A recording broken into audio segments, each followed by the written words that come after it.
नमस्कार दोस्तों, स्वागत है आप सभी का एक बार फिर से राजू सर के नाम से इस यूट्यूब चैनल के अंदर एमसीक्यू वीडियो की स्टडी के अंदर एक और नया एमसीक्यू वीडियो हम लेके आए हैं। लास्ट वीडियो लेक्चर के अंदर हमने सीएचओ एग्जाम पर था, उसका फर्स्ट पार्ट डिस्कस किया था। आज की इस वीडियो लेक्चर में हम सेकंड पार्ट लेके आए हैं, जिसके अंदर आगे के जो इंपॉर्टेंट क्वेश्चंस है जो एग्जाम में पूछे गए हैं विद रैशनले हम उन क्वेश्चन को सॉल्व करने वाले हैं।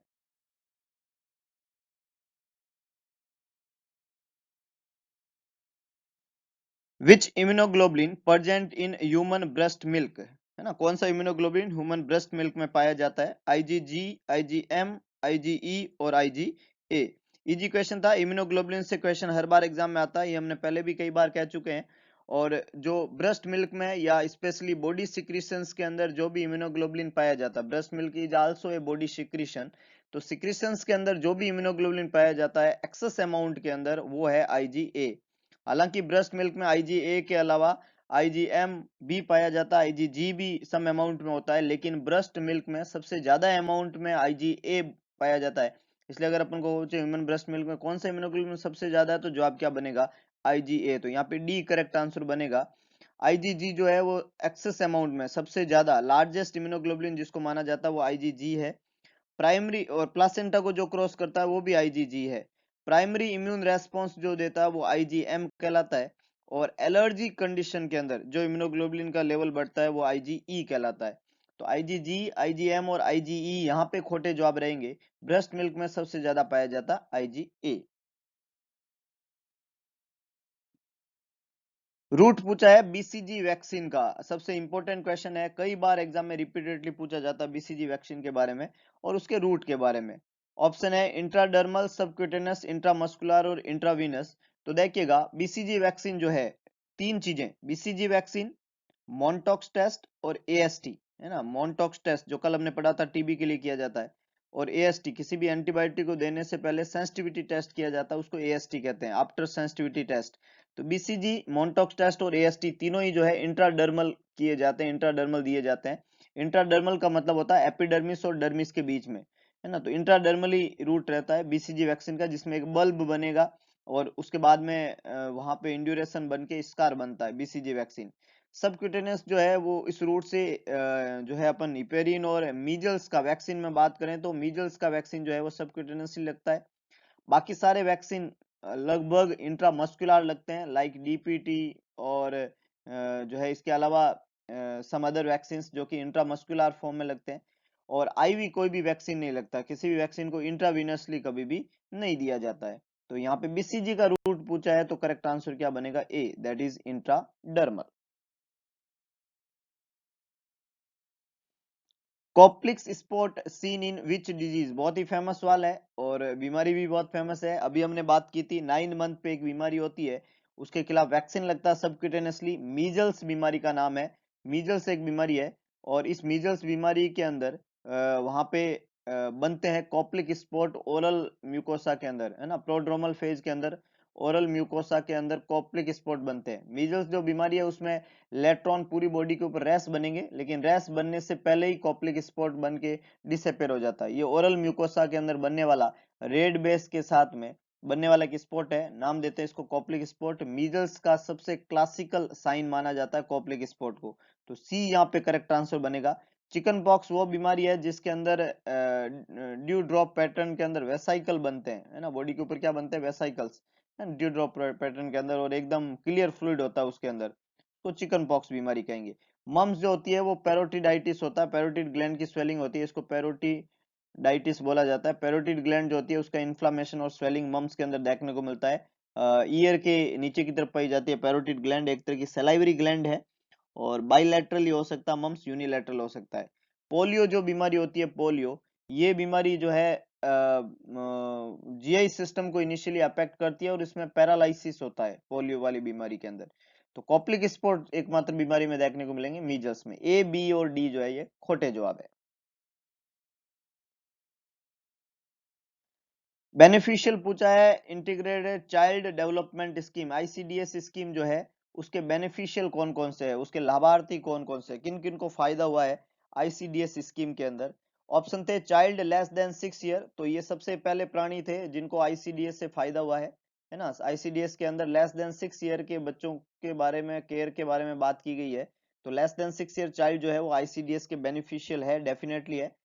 प्रेग्नेंट एंड लैक्टेटिंग मदर, बिल्कुल प्रेग्नेंट वुमन, लैक्टेटिंग वुमन, और इसके अलावा एडोलसेंट एज वाली गर्ल्स, एडोलसेंट एडोलसेंट जो फीमेल रहती है, रिप्रोडक्टिव एज की जो फीमेल रहती है ना, रिप्रोडक्टिव एज की जो फीमेल रहती है, रिप्रोडक्टिव एज, एडोलसेंट एज की फीमेल, रिप्रोडक्टिव एज की फीमेल, और इसके अलावा less than 6 year child, pregnant woman, lactating woman, ये सारे ही बेनिफिशियल है आईसीडीएस के अंतर्गत, है ना। तो आईसीडीएस ने लेस देन 6 ईयर की एज वाले बच्चे, एडोलसेंट, लैक्टेटिंग, रिप्रोडक्टिव एज की फीमेल, इन सबको इंक्लूड किया गया है।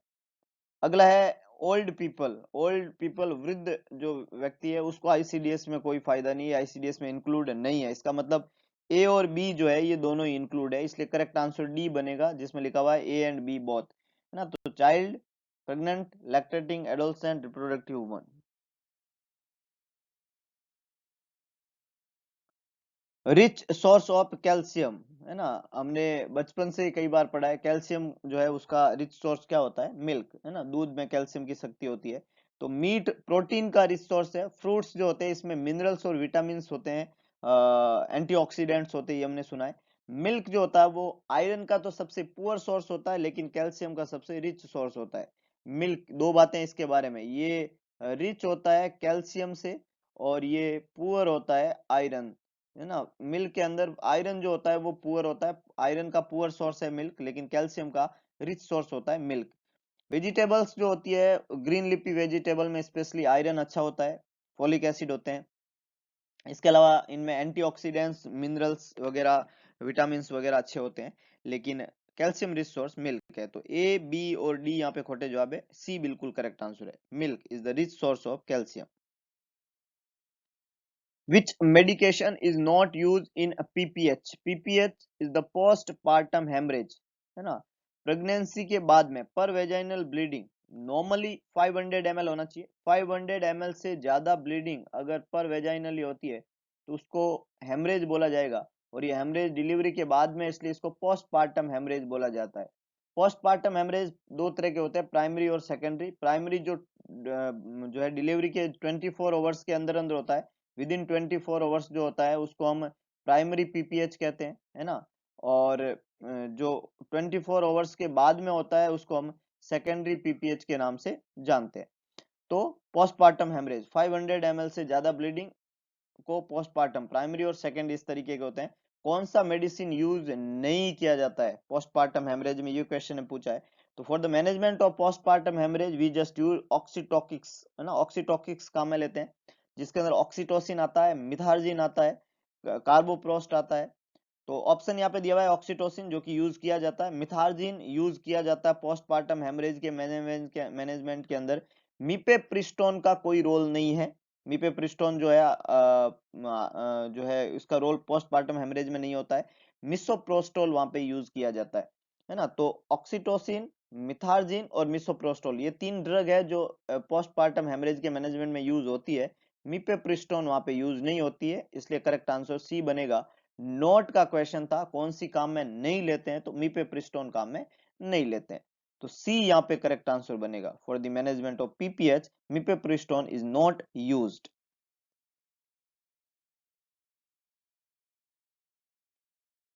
नेक्स्ट है how many days is added in LMP to find out EDD. EDD का पता लगाने के लिए LMP that is last menstrual period, उसमें क्या ऐड करना होता है, नेगलेस रूल हम पढ़ते हैं, उसके अंदर ये आता है। तो कितने दिन ऐड करेंगे आप। ऑप्शन दिए हुए हैं 9 month, 9 month 2 days, 9 month 7 days और 14 डेज। तो वी ऑल नो 9 महीने और 7 दिन, है ना। कितना ऐड करते हैं, 9 महीने और 7 दिन। जो भी एलएमपी है उसके अंदर 9 महीने और 7 दिन ऐड करो तो क्या आ जाएगा, ईडीडी आ जाएगा। एलएमपी जो है उसके अंदर 9 महीने, एलएमपी के अंदर 9 महीने और 7 दिन आप क्या करो, ऐड करो, तो क्या फाइंड आउट कर लेंगे, EDD that is expected date of delivery. Last menstrual period में 9 महीने और 7 दिन ऐड कर दो, नेगलेस रूल है, तो सी यहाँ पे करेक्ट आंसर बनेगा। Normal respiratory rate in a pregnant lady, normal respiratory rate क्या होती है एक प्रेग्नेंट लेडी के अंदर, ये क्वेश्चन ने पूछा है। 12 से 16, 18 से 20, 18 से 24 और 20 से 24, चार ऑप्शन यहाँ पे दिए हुए हैं। नॉर्मल रेस्पिरेटरी रेट पूछा है किसी भी प्रेग्नेंट लेडी के अंदर कितना होना चाहिए। जब हम नॉर्मल रेस्पिरेटरी रेट की बात करते हैं तो इन एडल्ट और in normal human being the normal respiratory rate is 12 to 20 breath per minute, है ना, ये नॉर्मल रेस्पिरेटरी रेट है। अब प्रेगनेंसी के अंदर रेस्पिरेटरी रेट ज्यादातर अनअफेक्टेड रहता है, मतलब इतना कोई खास फर्क नहीं पड़ता। हालांकि pregnancy is a state of hyperventilation, shortness of breath वहां पे देखने को मिलती है, लेकिन रेस्पिरेटरी रेट जो है ज्यादातर अफेक्ट नहीं होती है, अनअफेक्टेड टाइप का रहता है। तो जैसा नॉन प्रेग्नेंट स्टेज में रेस्पिरेटरी रेट होती है वैसा ही प्रेगनेंसी के दौरान होती है, और ये रेट होती है 12 से 20 ब्रेथ पर मिनट। अगर हम ऑप्शन की तरफ जाए तो ए ऑप्शन में 12 से 16, बी ऑप्शन है 18 से 20, तो ये किसके बीच में आता है, 12 से 20 के बीच में आता है। 18 से 24 और 20 से 24 ये ज्यादा है, इसलिए सी और डी तो यहाँ पे खोटे जवाब हो गए। अब और ए और बी के अंदर हम बात करें 12 से 16 और 18 से 20, तो अगर प्रेगनेंसी वाली कंडीशन है, हमने बोला ये हाइपर वेंटिलेशन की कंडीशन है, हालांकि रेस्पिरेटरी रेट जो होती है वो इसी रेंज में रहेगा, लेकिन हाइपर वेंटिलेशन और शॉर्टनेस ऑफ ब्रेथ होने की वजह से रेस्पिरेटरी रेट कम होने की जगह, मतलब लोअर साइड की जगह हायर साइड को प्रेफरेंस दिया जाएगा। इस नॉर्मल वैल्यू में भी लोअर वैल्यू की प्रेफरेंस कम है और ज्यादा वैल्यू की प्रेफरेंस ज्यादा है। तो 20 जो है वो बी ऑप्शन में है, ना कि ए ऑप्शन में, इसलिए ए यहाँ पे गलत जवाब बनेगा। इसलिए करेक्ट आंसर रहेगा 18 से 20 ब्रेथ पर मिनट। तो B is the correct one. Normal respiratory rate in a pregnant lady is 18 to 20 breath per minute.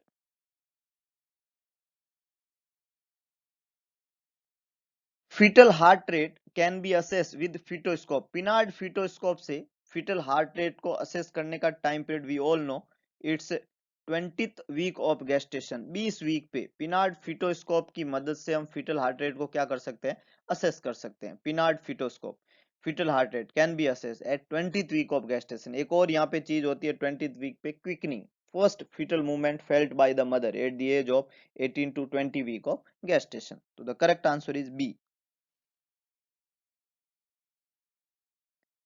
Anaemia is considered in a pregnant lady if haemoglobin is less than, है ना।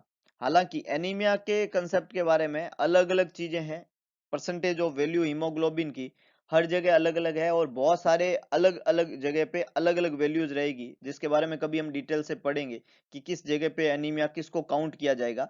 लेकिन इस line के अंदर जहां simply लिखा हुआ है कि एनीमिया कंसिडर्ड करेंगे एक प्रेग्नेंट लेडी में जब हीमोग्लोबिन कितने से कम हो, तो इसका सीधा सा जवाब है 11 ग्राम परसेंटेज।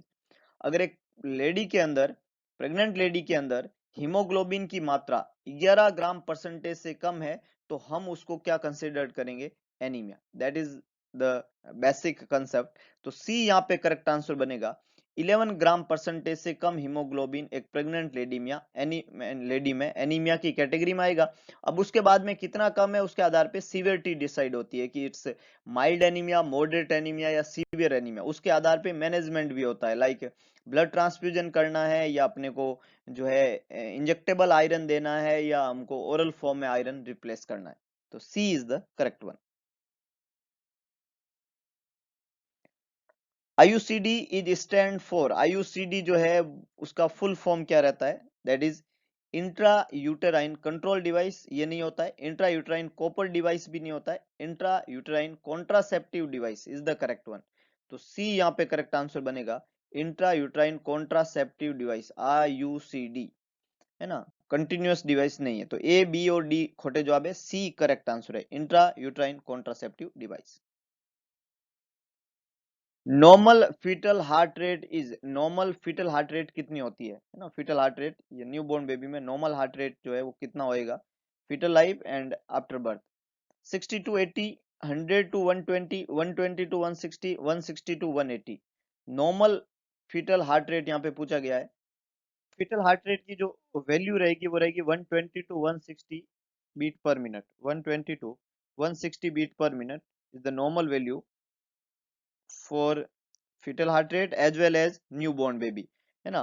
हालांकि ये मूवमेंट के साथ में इसमें चेंजेज होते हैं, और चेंजेज में कुछ छूट भी वहां पे दी हुई होती है कि अगर वहां पे 20 टू 25 ब्रेथ पर मिनट का कोई चेंज हो तो वो ज्यादा अबनॉर्मल नहीं माना जाता है।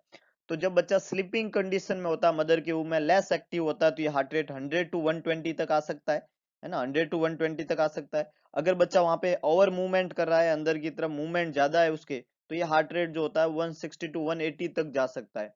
लेकिन इससे ज्यादा होने पे उसको टेकिकार्डिक कंडीशन और एसिलेशन डी एसिलेशन जो वर्ड हम सुनते हैं, जो हम चेक करते हैं, जो अबनॉर्मलिटी में आता है, वैसा कुछ होता है जब फीटल डिस्ट्रेस होता है। तो ये वैल्यू मूवमेंट के साथ में हो सकती है, पर ये नॉर्मल कभी भी नहीं है। लेकिन मूवमेंट के साथ में और एक्सेस मूवमेंट के साथ में इसको नॉर्मल काउंट किया जाता है। इससे ज्यादा होने पे प्रॉब्लम को रूल आउट किया जाएगा। तो अगर सिर्फ हमें पूछा कि what is the normal value, then the answer is 120 to 160 beat per minute. इसमें आपको कंफ्यूज नहीं होना, तो सी यहाँ पे करेक्ट आंसर रहेगा, जो कि न्यूबॉर्न बेबी का हार्ट रेट भी नॉर्मल यही माना जाता है एट बर्थ। वही फीटल हार्ट रेट नॉर्मल माना जाएगा इन मदर वूम। तो C is the correct one.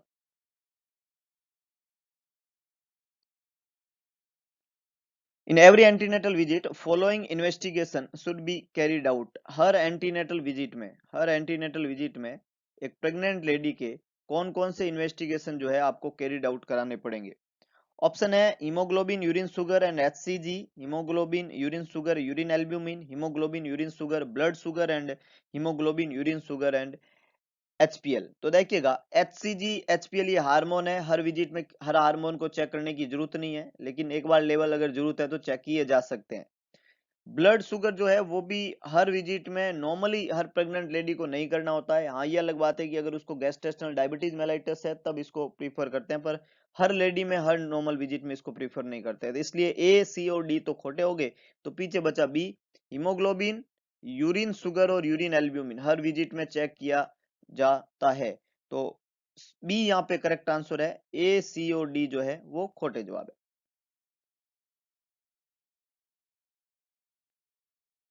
First dose of TT is given to a pregnant lady at 4 month of pregnancy. 4 महीने पे पहला डोज दिया गया था टीटनस का एक प्रेग्नेंट लेडी को। She came at 8 month for visit, revisit के लिए वो 8वें महीने पे आई। मतलब नॉर्मली क्या होता है कि टीटी का वैक्सीन जब पहला दिया जाता है उसके 1 महीने बाद में, कल भी हमने पढ़ा था, मिनिमम 1 मंथ के बाद में सेकंड दे देना होता है। लेकिन ये लेडी 4 महीने बाद में लेटर विजिट में आई।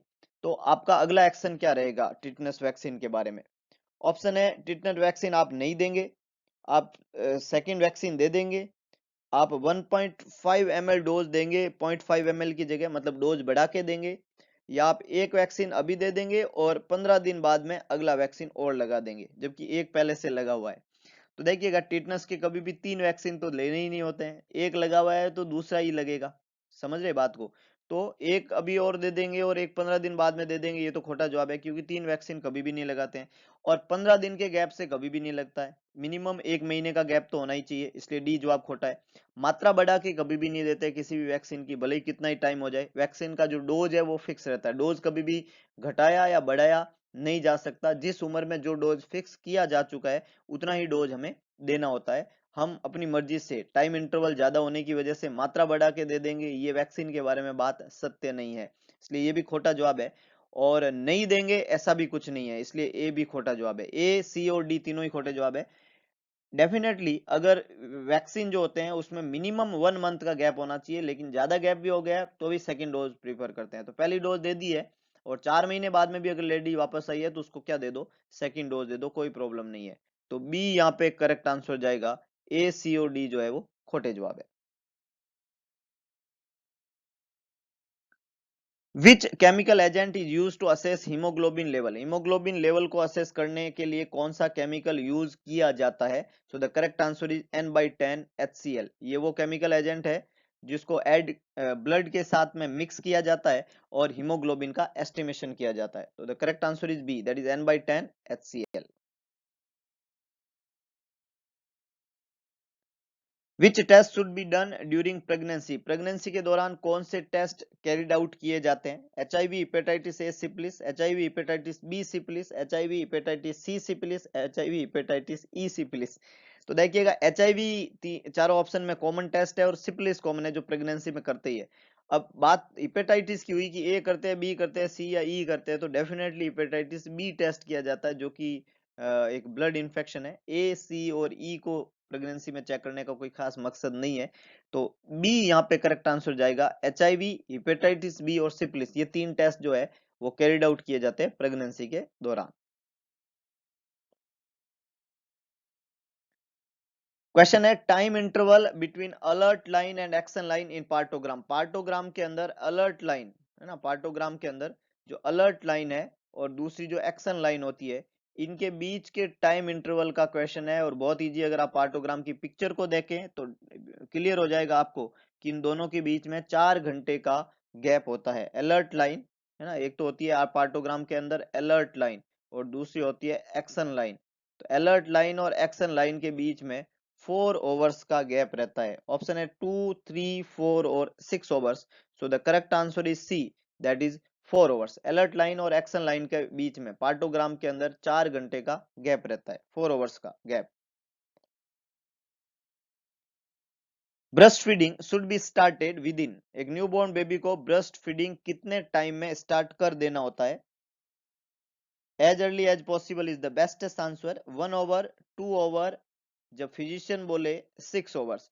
तो 2 घंटे, 6 घंटे और बोले नहीं बोले तो, है ना, क्या पता बोले या नहीं बोले, है ना, कोई मन मुटाव भी हो रखा हो, तो पॉसिबल नहीं है ये तीन चीजों को फुलफिल करना। तो ए करेक्ट आंसर है, एन ओवर ऑफ बर्थ। 1 घंटे के अंदर अंदर, 1 घंटे में, विद इन 15 मिनट्स, जितना जल्दी टाइम है वो हमेशा हम प्रीफर करते हैं। तो ए यहाँ पे करेक्ट आंसर रहेगा। फास्टेस्ट टाइम, सबसे कम time, as early as possible breast feeding should be started. एक और टाइम ड्यूरेशन से सवाल बनता, अगर नॉर्मल डिलीवरी पूछ के ओवर्स दे दे तो 2 घंटे, और सिजेरियन डिलीवरी पूछ के ओवर्स दे दे तो 4 ओवर्स। ये एक और वहां पे रूल चलता है, लेकिन यहाँ पे ऐसा कुछ ऑप्शन में है नहीं और ना तो क्वेश्चन में ऐसा कुछ पूछा है। तो एज अर्ली एज पॉसिबल वाला रूल लागू होके ए यहाँ पे करेक्ट आंसर बनेगा। Blood loss in normal labour. Normal labour में ब्लड लॉस कितना होता है ना, नॉर्मल लेबर में ब्लड लॉस कितना होता है? दो तरह के ब्लड लॉस के बारे में बात होती है, एक नॉर्मल डिलीवरी और एक सीजेरियन डिलीवरी। नॉर्मल डिलीवरी जो है उसमें ब्लड लॉस होता है 500 ml, और एलएससीएस के अंदर ब्लड लॉस होता है 1000 ml। ये यूनिक बात होती है ना, नॉर्मल डिलीवरी में ब्लड लॉस होता है 500 ml, और एलएससीएस के अंदर ब्लड लॉस होता है 1000 ml, है कि नहीं है ना। सीजरियन डिलीवरी में 1000 ml, नॉर्मल डिलीवरी में 500 ml। तो यहाँ यही पूछा है नॉर्मल डिलीवरी में कितना ब्लड लॉस होता है, तो जवाब क्या होना चाहिए? 500 ml। अगर इससे ज्यादा होता है, नॉर्मल डिलीवरी हुई है और इससे ज्यादा ब्लड लॉस हो रहा है, और वो भी जो डिलीवरी के तुरंत बाद में, है ना, ये ब्लड लॉस हो रहा है, तो उसको पीपीएच बोलते हैं, और अर्ली पीपीएच बोलते हैं, पोस्ट पार्टम हेमरेज, जो कि सबसे बड़ा कारण है मैटरनल मोर्टेलिटी रेट का, हेमरेज, पोस्ट पार्टम हेमरेज, और जो बहुत ज्यादा अमाउंट में देखने को मिलता है, और इसका मैनेजमेंट बहुत मुश्किल होता है, और ये बहुत कॉमनली अक्रेंस हो जाती है, और टाइम बहुत कम मिलता है इसको मैनेज करने के लिए। तो अर्ली पीपीएस सबसे बड़ा खतरनाक कारण बनता है। तो 500 ml is the normal blood loss, और इससे ज्यादा वाले को पीपीएच बोलेंगे। हालांकि इससे कम 300 ml और 100 ml भी है, लेकिन ये बहुत लोअर लिमिट है, और 700 ml जो है वो तो पीपीएच में आ जाएगा। नॉर्मल पूछा है तो 500, नॉर्मल डिलीवरी में 500, सीजेरियन में 1000, ऐसे याद रखना आपको। According to biomedical waste, placenta should be discarded. Placenta, placenta एक सेल और टिश्यू से बना हुआ एक ऑर्गन है, और बॉडी का कोई भी ह्यूमन एनाटॉमिकल ऑर्गन अगर बॉडी से सेपरेट किया अपन ने, तो it's always discarded in A yellow bag, है ना। जितनी भी जो है ड्रेसिंग्स मटेरियल रहते हैं, जितने भी बॉडी के पार्ट्स रहते हैं, ह्यूमन बॉडी पार्ट्स जितने भी होते हैं, उन सारों को हम किस में डिस्कार्ड करते हैं? येलो येलो बैग के अंदर। तो यहाँ पे करेक्ट आंसर बनेगा A, that is yellow bag. Red bag के अंदर सारी जो प्लास्टिक चीजें होती है, ग्लव्स वगैरह होते हैं, वो रेड बैग में जाएंगे। ब्लैक बैग जो होता है उसके अंदर जनरल वेस्ट जो होते हैं, रेपर्स वगैरह होते हैं, ये सारी चीजें, है ना, जाएगी। और ब्लू बैग जो होता है वो नॉर्मली यूज किया जाता है फॉर वाइल्स एंड जितने भी जो मतलब कांच के ग्लासेज के जो भी वाइल्स वगैरह रहते हैं, उनको ब्लू बैग में पुट डाउन करते हैं बायोमेडिकल वेस्ट मैनेजमेंट के अंदर।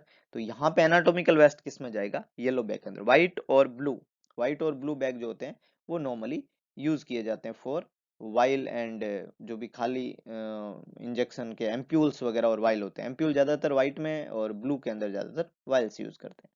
तो यहाँ पे करेक्ट आंसर बनेगा A, that is yellow bag. Main cause पूछा है मैटरनल मोर्टेलिटी इन इंडिया। अभी हमने पढ़ा है मैन कोज क्या होता है। मैटरनल मोर्टेलिटी रेट का इंडिया के अंदर सो the correct answer is bleeding, है ना। ब्लीडिंग जो है, हेमरेज जो होता है ना, ब्लीडिंग बोलो या इसी को हम क्या बोल सकते हैं, हेमरेज, है ना, हेमरेज। और कौन सा हेमरेज है वो, specially post partum haemorrhage, PPH, post partum haemorrhage. Haemorrhage जो होता है, ब्लीडिंग जो होती है, वो मेन कोज होता है मैटरनल मोर्टेलिटी रेट का इंडिया के अंदर। तो करेक्ट आंसर यहाँ पे तो क्या बनेगा, डी बनेगा। मेन कोज जो होता है वो मैटरनल मोर्टेलिटी रेट का इंडिया के अंदर जो है वो क्या रहेगा, हेमरेज रहेगा, है ना। बहुत बेसिक है। हेमरेज को पहला नंबर मिलता है, एनीमिया को दूसरा नंबर मिलता है और सेप्सिस को तीसरा मिलता है। हेमरेज जो है वो फर्स्ट हेमरेज को दिया जाता है, प्रायोरिटी हेमरेज रहती है। उसके बाद में एनीमिया सेकंड कोज है और सेप्सिस थर्ड कोज है, जो कि ए ऑप्शन में सेप्सिस ये थर्ड नंबर पे आता है। इससे पहले आता है एनीमिया, और हेमरेज जो होता है वो प्रायोरिटी के ऊपर रहता है। तो आंसर बनेगा D, that is bleeding, haemorrhage.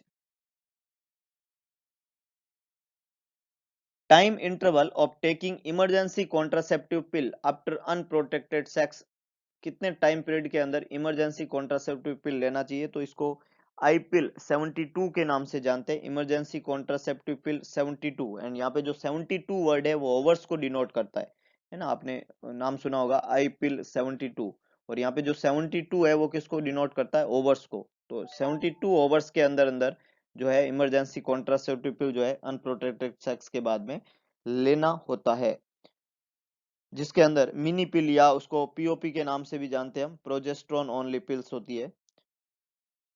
72 hours के अंदर इसको यूज करना होता है। Postpartum sterilisation should be done after delivery within, postpartum sterilisation जो है वो कितने टाइम के अंदर करना होता है, 12 hours to 7 days, 24 hours to 7 days, 48 hours to 7 days and 72 hours to 7 days. तो नॉर्मली पोस्टपार्टम स्टेरिलाइजेशन जो है उसका टाइम पीरियड जो होता है वो फर्स्ट डे के बाद में, फर्स्ट डे मतलब डिलीवरी के एक दिन के बाद में, 24 घंटे के बाद में, है ना, हम कर सकते हैं। तो पोस्टपार्टम स्टेरिलाइजेशन का टाइम पीरियड जो होता है वो 24 आवर्स टू 7 डेज रहेगा। बी यहाँ पे करेक्ट आंसर है। कितने टाइम में, डिलीवरी के कितने टाइम बाद में हम कर सकते हैं पोस्टपार्टम स्टेरिलाइजेशन, करेक्ट आंसर है 24 आवर्स टू 7 डेज।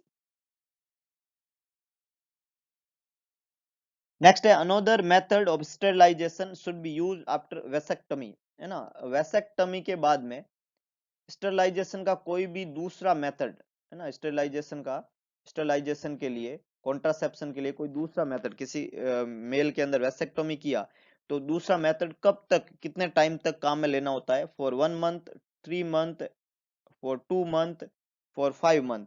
तो देखिएगा, आफ्टर वेसेक्टमी एक नॉर्मल रूल है कि मेल जो होता है वो स्टेराइल नहीं होता है। वेसेक्टमी इसीलिए किया ताकि हम उसको स्टेराइल करना चाहते हैं, लेकिन वो स्टेराइल नहीं होता है जब तक कि 30 इजेकुलेशन नहीं हो जाए या 3 मंथ का टाइम नहीं हो जाए, है ना। तो एक बेसिक रूल है ये, 30 इजेकुलेशन, इजेकुलेशन और 3 मंथ, 30 इजेकुलेशन या 3 मंथ का टाइम पीरियड जो रहता है, ये नॉर्मल टाइम पीरियड होता है वेसेक्टमी के बाद में।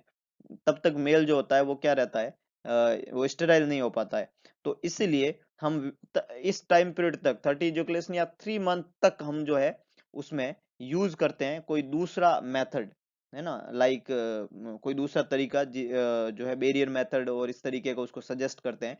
तो यहाँ पे टाइम से सवाल था, इसलिए जवाब क्या बनेगा, 3 मंथ्स। तो बी यहाँ पे करेक्ट आंसर है, for 3 months.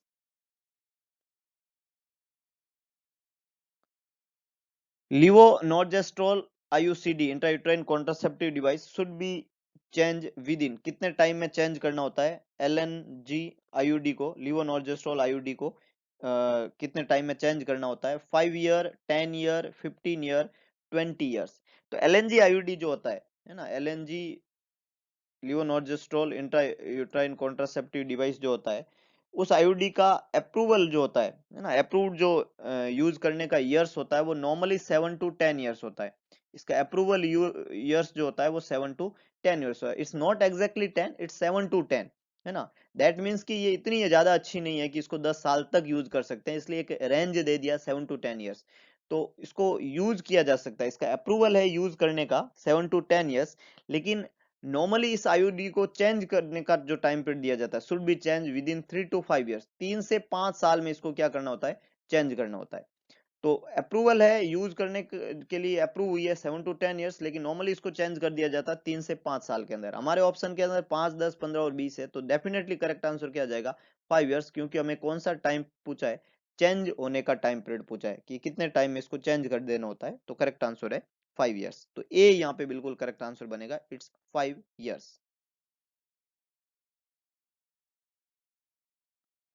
Infant mortality rate of Rajasthan is, Rajasthan के अंदर इन्फेंट मोर्टेलिटी रेट जो है वो कितना है, क्वेश्चन ने पूछा है 14, 28, 37 और 56। तो नो डाउट राजस्थान के अंदर at present infant mortality rate जो है वो मोर देन 30 है ना, मोर देन 30 है ना।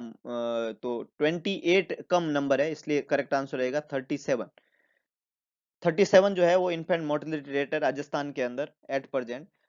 जो नियोनेटल मोर्टेलिटी रेट जो है वो लगभग 28 है ना, 28 जो है वो नियोनेटल मोर्टेलिटी रेट है, और इन्फेंट मोर्टेलिटी रेट जो है वो 37 है। तो सी यहाँ पे करेक्ट आंसर बनेगा 37। बीएमडब्ल्यू का फुल फॉर्म यहाँ पे पूछा है, we all know it's biomedical waste management, BMW biomedical waste management, B is the correct one, biomedical waste management, जिसमें ये डिफरेंट टाइप के colour coding yellow, red, green ये काम में लेते हैं, और बायोमेडिकल वेस्ट को इसमें मैनेज किया जाता है BMW. During measurement of blood pressure, जो ट्यूब रहती है इंस्ट्रूमेंट की, उन ट्यूब को प्लेस करना होता है, किधर प्लेस करना होता है, lateral of the hand, medial of the hand, posterior of the hand और posterior lateral of the hand. तो डेफिनेटली ट्यूब को हम बीचों बीच रखते हैं, है ना। जब हम ब्लड प्रेशर मेजर करते हैं और जब ट्यूब्स हम लगाते हैं तो उसको मीडियल में रखते हैं, बीचों बीच में रखते हैं। बीचों बीच के लिए मीडियल वर्ड यहाँ पे काम है, ना तो ये लेटरल होती है, ना पोस्टीरियर होती है, ना पोस्टीरियर लेटरल होती है, it's medial of the hand, that is B is the correct one, medial of the hand।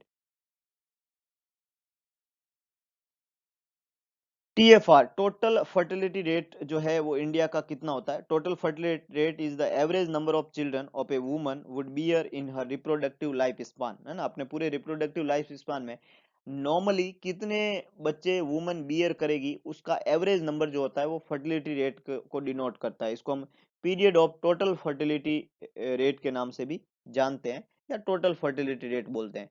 तो इंडिया की नॉर्मल जो टोटल फर्टिलिटी रेट है वो है 2.2। हालांकि टारगेटेड टीएफआर जो होता है हमारी वो 2.1 है, लेकिन एट प्रेजेंट टीएफआर जो इंडिया का है वो है 2.2 total fertility rate.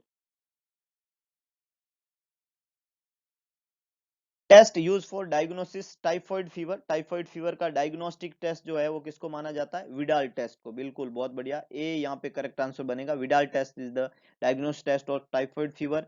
Can't test is the diagnostic test for syphilis, है ना, सिफिलिस का डायग्नोस्टिक टेस्ट होता है कान टेस्ट। मिलार्ड टेस्ट जो है मिलार्ड सिंड्रोम के का डायग्नोस्टिक टेस्ट है, और मोन्टॉक्स टेस्ट जो होता है वो टीबी का डायग्नोस्टिक टेस्ट है ना। तो जो विडाल टेस्ट है वो टाइफाइड का डायग्नोस्टिक टेस्ट है, ए यहाँ पे करेक्ट आंसर बनेगा। कल हमने सिक टेस्ट की बात की जो कि डिप्थीरिया का डायग्नोस्टिक टेस्ट था। हेडक्वार्टर कहाँ है डब्ल्यूएचओ का, वी ऑल नो डब्ल्यूएचओ का हेडक्वार्टर कहाँ है, जेनेवा स्विट्जरलैंड के अंदर। डायरेक्ट सवाल है, इजी क्वेश्चन था, जेनेवा स्विट्जरलैंड के अंदर हेडक्वार्टर है डब्ल्यूएचओ का, जेनेवा स्विट्जरलैंड। तो ये डब्ल्यूएचओ का हेडक्वार्टर माना जाता है। वर्ल्ड हेल्थ ऑर्गेनाइजेशन 7 अप्रैल 1948 के अंदर स्टेबलाइज हुआ था, 7 अप्रैल को वर्ल्ड हेल्थ डे के नाम से भी जाना जाता है। कौन सा केमिकल यूज किया जाता है for water purification, water purification के लिए यूज किए जाने वाले केमिकल में सबसे बड़ा नाम आता है क्लोरीन का, इसके अलावा क्लोरीन डाइऑक्साइड का, ओजोन का। लेकिन यहाँ ऑप्शन में न तो क्लोरीन है, न क्लोरीन डाइऑक्साइड है, न ओजोन है, कुछ भी नहीं है। तो वाटर प्यूरिफिकेशन के लिए यहाँ पे एक ऑप्शन दिया हुआ है ब्लीचिंग पाउडर। क्या दिया हुआ है, ब्लीचिंग पाउडर। ब्लीचिंग पाउडर को CaOCl2 के नाम से भी जानते हैं। CaOCl2 that is calcium, calcium oxychloride, है ना, कैल्शियम ऑक्सीक्लोराइड ब्लीचिंग पाउडर का ही दूसरा नाम है, केमिकल नेम है CaOCl2। और कैल्शियम ऑक्सीक्लोराइड के अंदर क्लोरीन होता है ना, इसके अंदर क्लोरीन है। और जो भी क्लोरीन कंटेंट वाला मटेरियल होता है वो वाटर प्यूरिफिकेशन में यूज किया जाता है, इसलिए यहाँ पे करेक्ट आंसर बनेगा bleaching powder, B is the correct one. Chlorine is the good disinfecting agent for water purification। Population cover किया जाता है पीएचसी के द्वारा। तो पीएचसी वो इंस्टीट्यूट है, तीन टाइप से हम डिवाइड करते हैं, सब सेंटर, पीएचसी और सीएचसी। पीएचसी और सीएचसी हिली एरिया और प्लेन एरिया में पॉपुलेशन का अलग अलग क्राइटेरिया रहता है। सब सेंटर जो होता है उसके हिली एरिया के अंदर 3000 और प्लेन एरिया में 5000 के ऊपर एक सब सेंटर होना चाहिए। पीएचसी की जब हम बात करते हैं तो हिली एरिया के अंदर 20,000 और प्लेन एरिया के अंदर 30,000 पे एक पीएचसी होना चाहिए। और जब सीएचसी की बात करते हैं, हिली एरिया 80,000 और प्लेन एरिया 1,20,000 के ऊपर एक सीएचसी होना चाहिए, ऐसा हम नॉर्मली पढ़ते हैं। यहाँ पे हमें पीएचसी का पूछा है, पॉपुलेशन का पूछा है, 5,000, 10,000, 30,000 और 50,000। तो डेफिनेटली हिली पे 20 और प्लेन पे 30, तो 20 और 30 की रीडिंग, 30 की रीडिंग यहाँ पे ऑप्शन सी के अंदर। तो करेक्ट आंसर क्या बनेगा? सी। पीएचसी कवर करती है प्लेन एरिया में पॉपुलेशन को 30,000। एमएमआर कितनी है राजस्थान की? डायरेक्ट क्वेश्चन है। 100, 150, 200 और 250। तो definitely maternal mortality rate 1 lakh के ऊपर काउंट किया जाता है, और ये राजस्थान की एट प्रेजेंट जो है वो 200 है। मोर देन 150 है तो it's 200। C is the correct one. India की जो है वो लगभग 145 टू 150 है। लास्ट सेंसस जो है वो इंडिया का हेल्ड किया गया कौन से साल के अंदर? लास्ट सेंसस जो है, सेंसस जो है हर 10 साल के बाद में रिपीट होते हैं। तो इंडिया का जो लास्ट सेंसस है उसको हेल्ड किया गया है 2011 के अंदर। अब 2021 के अंदर ये रिपीट होगा। हर एक दशक के पहले साल में, पहला साल मतलब 2011, अगले दशक का पहला साल है 2021, फिर 2031। तो हर एक दशक के पहले साल में सेंसस को कैरिड आउट किया जाता है। तो बी यहाँ पे करेक्ट आंसर बनेगा 2011। तो ये लगभग 70 क्वेश्चन हम सॉल्व कर चुके हैं। बचे हुए 30 क्वेश्चन जो है वो पार्ट थर्ड के अंदर हम लेके आएंगे, और उनको विद रैशनल हम यहाँ पे सॉल्व करने वाले हैं। तो बस जुड़े हुए रहिए इस यूट्यूब चैनल से। वीडियो को लाइक, शेयर और चैनल को सब्सक्राइब करना ना भूलें। धन्यवाद।